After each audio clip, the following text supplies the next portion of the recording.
ಅಭ್ಯಾಸ ನಿರಂತರ. ಯಾವ ಹಾಡನ್ನು ಯಾರು ಬೇಕಾದ್ರೂ ಹಾಡೋದು. ಅದಕ್ಕೆ ಉದಾಹರಣೆ ಈಗ ಇವರು ಸತೀಶ್ ಅವರು ಒಂದು ಹಾಡು ಹಾಡಿದ್ದಾರೆ, ತೇರಿ ಆಂಕೋ. ಈ ಹಾಡನ್ನು ಕರೋನಾ ಟೈಮಲ್ಲಿ ನಾನು ಮನೆಯಲ್ಲಿ ಸಾಧಾರಣ 250 ಸಾರಿ ಕೇಳಿ ನನಗೆ ಅದರಲ್ಲಿ ಒಂದು ಶಬ್ದ, ಒಂದು ಅಕ್ಷರ ಬರ್ತಾ ಇರಲಿಲ್ಲ. ಆ ತಾಳಕ್ಕೆ ಕೂರಿಸ್ಲಿಕ್ಕೆ ಆಗ್ತಾ ಇಲ್ಲ. ಅದನ್ನು ಬರೆದು ಹಾಡು ಕೇಳಿ ಮತ್ತೆ ಬರೆದು ಹಾಡು ಕೇಳಿ ಅಲ್ಲಿಗೆ ನನ್ನ ಮೆದುಳಲ್ಲಿ ಕುಳಿತುಕೊಳ್ಳುವ ಹಾಗೆ ಮಾಡಿದೆ. ಸೊ ಹಾಗೆ ಮಲಯಾಳಂ ಹಾಡು ನಮಗೆ ಉಚ್ಚಾರ ಸ್ವಲ್ಪ ಬರುವುದಿಲ್ಲ. ಉಚ್ಚಾರ ಬರುವುದಿಲ್ಲ ಅಂದ್ರೆ ನಿಮ್ಗೆ ಮಲಯಾಳಂ ಭಾರಿ ಕಷ್ಟದ ಲ್ಯಾಂಗ್ವೇಜ್. ಆದ್ರೂ ಕೂಡ ನಾವು ಮಲಯಾಳಂ ಹಾಡನ್ನು ಹಾಡ್ತೀವಿ.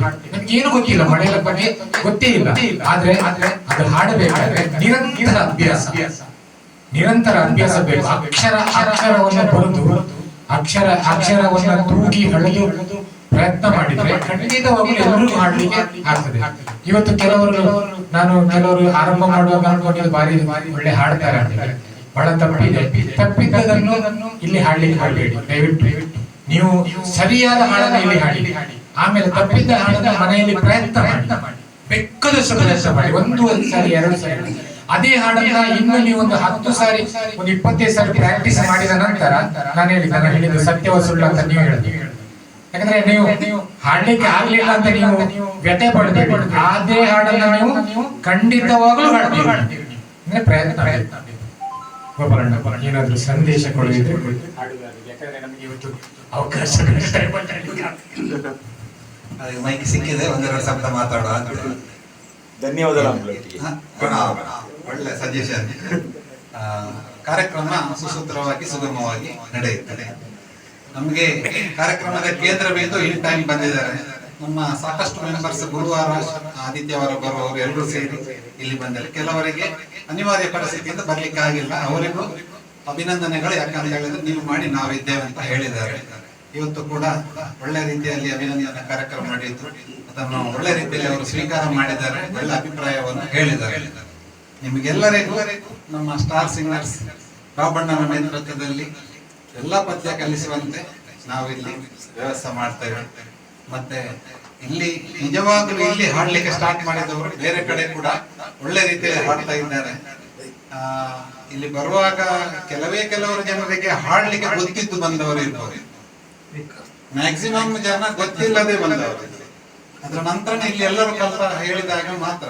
ಮತ್ತೆ ಒಂದು ಸಲ ನಾವೇನಾದ್ರೂ ಹೊಸ ಪದ್ಯ ಹಾಡುವಾಗ ನಮ್ಮ ವಾಯ್ಸ್ ಯಾರಿಗಾದ್ರೂ ಮ್ಯಾಚಿಂಗ್ ಆಗ್ತದೆ ಅಂತ ಹೇಳಿದ್ರೆ, ಈಗ ಮುಖೇಶ್ ಪದ್ಯನೇ ಹಾಡುವವರು ಇರ್ತಾರೆ, ರಫಿ ಪದ್ಯನೇ ಹಾಡುವವರು ಇರ್ತಾರೆ. ಆದ್ರೆ ನಾವು ಎಲ್ಲಾ ಪದ್ಯವನ್ನು ಹಾಡ್ತೇವೆ. ಆಗ ಯಾರಿಗಾದ್ರೂ ಒಂದು ವಾಯ್ಸ್ ಮ್ಯಾಚಿಂಗ್ ಆಗ್ತದೆ. ಆಗ ಕೆಲವರು ಹೇಳ್ತಾರೆ ಒಂದು ಪದ್ಯ ಬಾರಿಸೋಕಾಗ್ತದೆ ಅಂತ ಹೇಳಿ.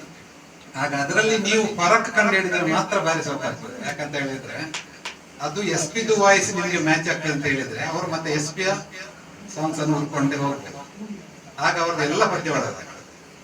ಈಗ ಒರಿಜಿನಲ್ ಸರ್ ಹಾಡ್ತಾರೆ, ಅವ್ರದೇ ವಾಯ್ಸ್ ಅಲ್ಲಿ ಹಾಡುತ್ತೆ. ಸರ್ ಅವ್ರದ್ದು ಟಿಪಿಕಲ್ ವಾಯ್ಸ್, ಅವ್ರದೇ ವಾಯ್ಸ್. ಅದು ಯಾರು ಮುಖೇಶ್ ಹಾಡ್ಲಿ ರಫೀಕ್ ಹಾಡ್ಲಿ, ಅದು ಯಾರು ಹಾಡಿದ್ರು ಸಹ ನಮ್ಮ ಹಿರಿಯ ಗಾಯಕರದ್ದು ಅವ್ರದೇ ವಾಯ್ಸ್ ಇದೆ. ಅದು ಆಕ್ಚುಲಿ ಸಿಂಗರ್ಸ್ ಗಳಿಗೆ ಅದೇ ಬೇಕಂತ.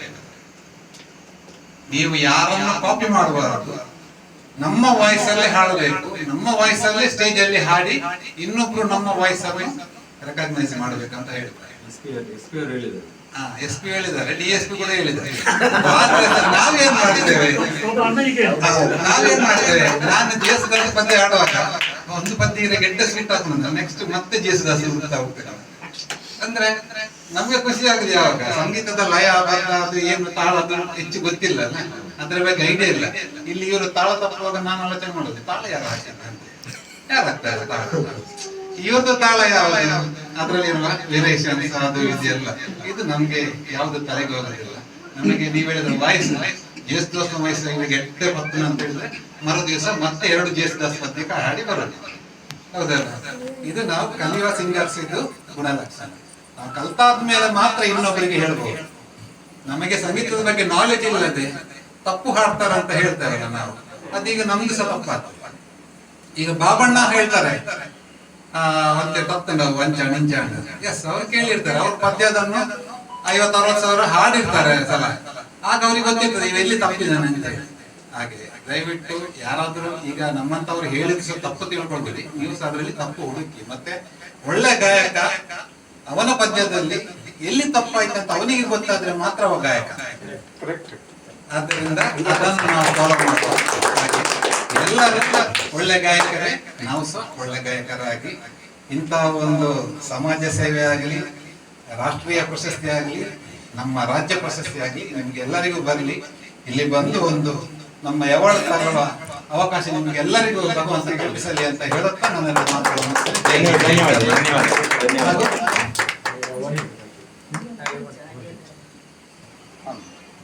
ಅವಾರ್ಡ್ನ ಬಗ್ಗೆ ಕರ್ನಾಟಕ ರಾಜ್ಯ ಸರ್ಕಾರ ಮಾಡಿದ ಮಾಧ್ಯಮ ಅಕಾಡೆಮಿ ಮಾಡಿದ ಪ್ರಥಮ ಛಾಯಾಚಿತ್ರ ಸ್ಪರ್ಧೆ ಪತ್ರಕರ್ತ ಛಾಯಾಗ್ರಾಹಕ ಇದ್ದದ್ದು.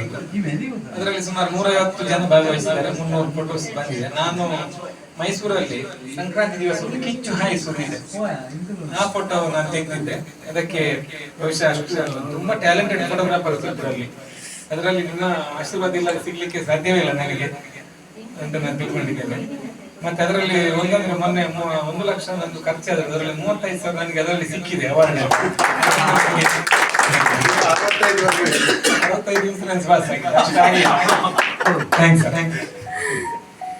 ಹಾಗೆ ನಾವು ಕವರ್ ಕೊಡಬಹುದಿತ್ತು, ಆ ಭರ್ತಿ ಮಾಡಲಿಕ್ಕೆ ಕವರ್ ಕೊಡಬಹುದಿತ್ತು. ಕವರ್ ಕೊಡ್ಲಿಕ್ಕೆ ನಾವು ಸ್ವಲ್ಪ ಬಡ ಕಲಾವಿದರಾಗಿರೋದ್ರಿಂದ ಇಷ್ಟಕ್ಕೆ ನೀವು ಸಂತೋಷ ಪಡಬೇಕು, ಮತ್ತೆ ನಮ್ಮ ಜೊತೆಯಲ್ಲಿ ಪ್ರೀತಿಯನ್ನು ಹಂಚಿಕೊಳ್ಬೇಕು ಅಂತ ಕೇಳ್ಕೊಳ್ತಾ ಎಲ್ಲರಿಗೂ ಸಹಕರಿಸಿದ ಎಲ್ಲರಿಗೂ ಕೂಡ ಧನ್ಯವಾದಗಳನ್ನು ಹೇಳ್ತಾ, ಈ ಕ್ಲಬ್ ಇನ್ನು ಮುಂದಿನ ದಿನಗಳಲ್ಲಿ ಒಳ್ಳೆ ಕಾರ್ಯಕ್ರಮಗಳನ್ನು ಕೊಡುವಂತ